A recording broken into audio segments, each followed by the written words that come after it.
Mr. LeBlanc and Mayor Brown can also comment. Since this scanner is for GTA area and Mayor Brown has said he got his Father's Day gift.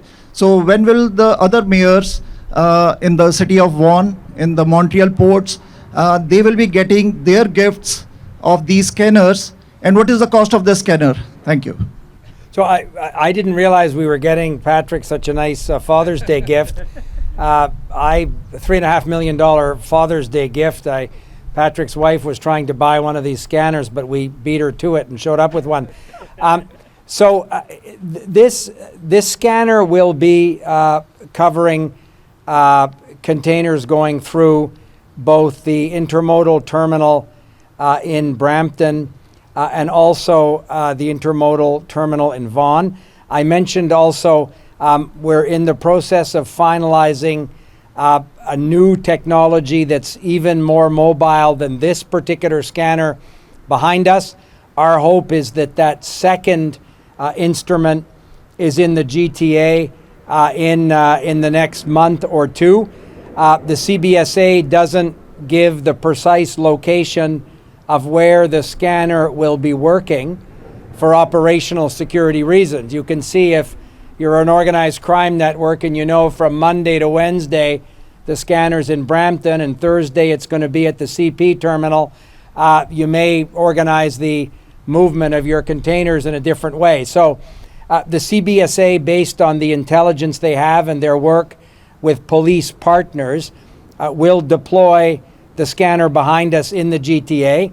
I think it's important to identify, as Mayor Brown did, that the intermodal terminals, rail terminals, are obviously the essential places where this work can be done.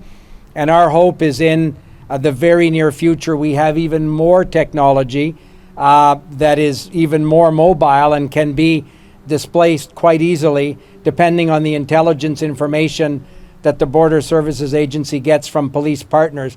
That's the most effective way to choke this off, but we'll continue to do everything we have to do with municipal authorities, with regional police, with the province of Ontario to make sure we get this done, and we'll just continue to invest in the technology and the people necessary until we bring these very alarming rates down in a very significant way. Patrick, did you want to add something? Just to say, more technology on the way is music to my ears. Obviously, this is a big step, and hopefully in time we'll have scanning capacity at all the locations that are vulnerable. And I think organized crime will pick that up very quickly. When they realize that there's a scanning capacity, they'll start not even to attempt it. And that's the end goal, to know that a vulnerability doesn't exist. So when the minister talks about new technology that they're in active talks about to enhance what has already been presented today, that's good news, and I look forward to that. Insurance Bureau of Canada, they paid 1.5 billion of insurance claim last year. And here in region of Peel, every day 17 vehicles gone stolen. And there's a lot of burden on the taxpayers already. For last 5 years, we are seeing that burden on the taxpayers. So question is, how many total scanners we need in Canada, across Canada, because British Columbia Delta Port also needs scanners, Montreal Port needs scanners, Vaughan needs scanners. So total, what is the cost of the scanner and how many total scanners we need across Canada?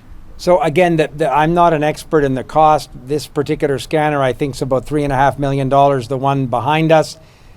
There is newer technology, including using artificial intelligence, that offers opportunities. The CBSA is actively procuring these instruments now, and as I said, we hope, and I said to my colleagues and to Graham and to Patrick, we hope to have one of these new, more mobile scanners operational in the GTA very quickly.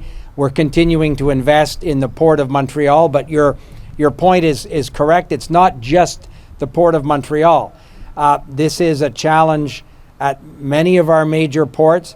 I've said to my colleagues, it's a lot cheaper and more effective to intercept the stolen vehicles here in the GTA or in Montreal before they make it to one of the busiest ports in Canada, in terms of being able to return to the owners of the vehicles in the most efficient, cost-effective way. When we intercept them at the Port of Montreal, and it was a vehicle stolen in Peel region, and I was at the Port of Montreal earlier this year and saw containers being opened with stolen vehicles by the CBSA. No, the vehicles weren't being stolen by the CBSA. The containers were being opened by the CBSA. And they had Ontario license plates. So they were explaining to me, there were officers from the Service de Police de la Ville de Montréal. They can't just return the car on some truck down the 401. They have to, because it's evidence in a potential criminal trial, there's a process by which they have to take the vehicle into custody. They have to bring the police force from the area where the vehicle was stolen to take possession of the vehicle. It's much more expensive and much more cumbersome. So the more we can interdict these vehicles at intermodal ports before they get to the export point, it's a lot more effective and a lot more efficient.